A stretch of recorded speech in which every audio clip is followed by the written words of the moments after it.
श्री स्वामी समर्थ. श्रोते हो नमस्कार.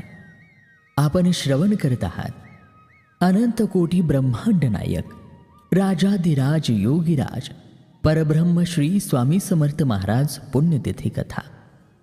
श्रोते हो, आज आपण त्या दिव्य कथेचे श्रवण करणार आहोत, जिच्या श्रवणाने प्रत्येक भक्ताचे नेत्र पाणावतात आणि हृदय भरवून येते.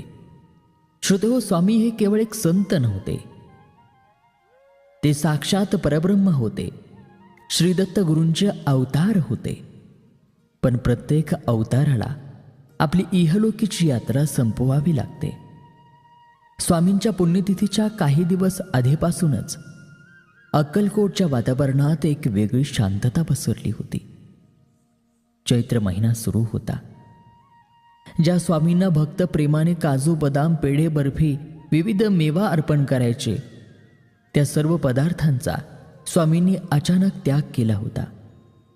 त्यांनी जणू सर्वांना सूचित केले होते की आता या देहाचे कार्य पूर्ण होत आले आहे. त्या दिवशी स्वामींची तब्येत थोडी खालावली होती. विडल नावाच्या एका डॉक्टरांना पाचारण करण्यात आले. डॉक्टर आले, पण स्वामींनी त्यांना स्पष्ट शब्दात सांगितले की माझं कार्य आता पूर्ण झालं आहे. मला आता परत जाण्याची वेळ आली आहे. डॉक्टरांना सुद्धा कळून चुकले की हा आजार नसून ही स्वामींचीच इच्छा आहे. श्रोते हो, त्यावेळचे ते अक्कलकोटचे दृश्य एकदा आठवून पहा. तिथे केवळ हिंदू नव्हते, तर मुस्लिम बांधव ते स्वामींना अवलिया मानत आणि ब्रिटिश अधिकारी देखील स्वामींच्या लीलेने थक्क झाले होते. एकंदरीतच स्वामी सर्वांचे होते आणि सर्व स्वामींचे होते. मंगळवारचा तो दिवस होता. दुपारी साधारण 4 वाजण्याची वेळ आणि स्वामींनी आपल्या लाडक्या भक्तांना शेवटचा मंत्र दिला. भगवद्गीतेतील तो दिव्य श्लोक त्यांनी उच्चारला. अनन्या चिंतयन्तो माय ये जनाप पर्युपासते तेषां नित्याभियुक्तानाय योगक्षेमो वहाम्यहम्. योगक्षेम वहाम्यहम्.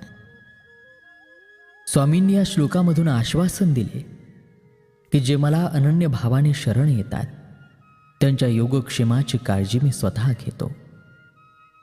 तुम्हाला कधीही कशाचीही कमतरता भासू देणार नाही. आणि मग तो क्षण आला.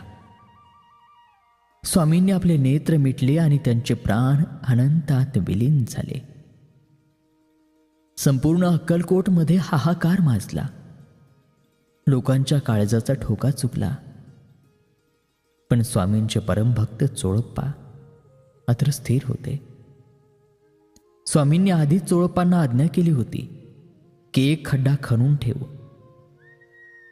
चोळप्पांना माहीत होते की हे स्वामींचे अंतिम विश्रांती स्थान असणार आहे. स्वामींची अंत्ययात्रा निघाली. एका भव्य सजवलेल्या रथात स्वामींना बसवण्यात आले. अक्कलकोटच्या महाराजांनी आणि हजारो भक्तांनी साश्रू नयनांनी स्वामींना निरोप दिला.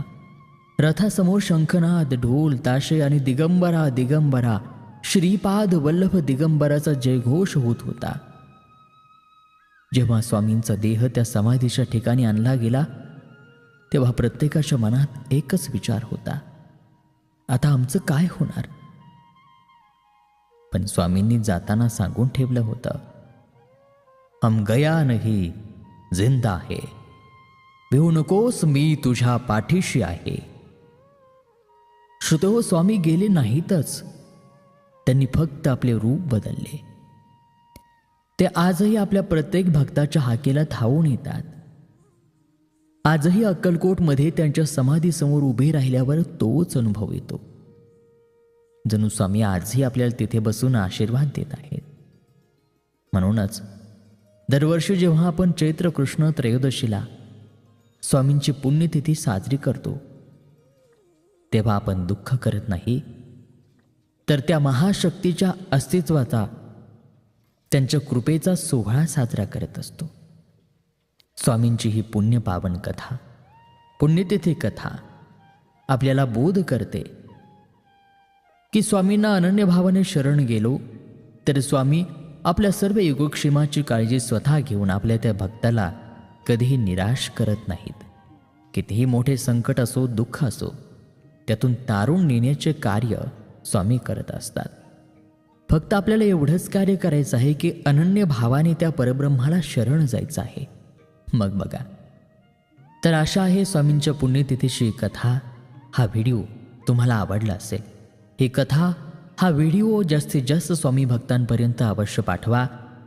आणि अजून एक तुम्हाला सांगावंसं वाटतं की स्वामींच्या कृपेचा वरदहस्त आपल्यावरती राहावा.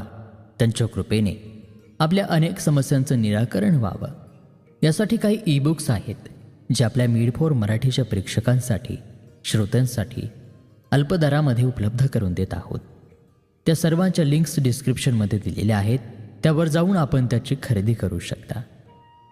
चला तर पुन्हा भेटूयात पुढील एका व्हिडिओमध्ये अशाच दिव्य कथेसह आपल्याच मीड4 मराठीवरती. तोपर्यंत नमस्कार, धन्यवाद. श्री स्वामी समर्थ.